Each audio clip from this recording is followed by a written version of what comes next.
Pampanga 1st District Representative Carmelo Lazatin Jr. personal a Pamamye Sementu para kareng proyektong pang-infrastruktura Ning Mabalacat Ampo MAGALANG. Ay report ng Ira Ignacio.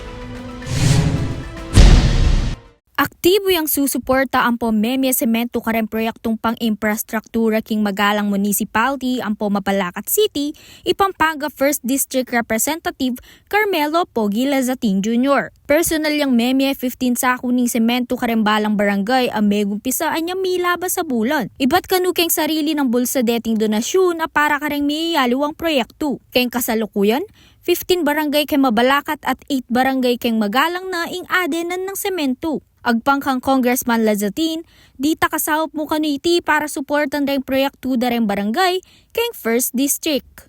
Ako po Ira Ignacio para King News Force Pampanga.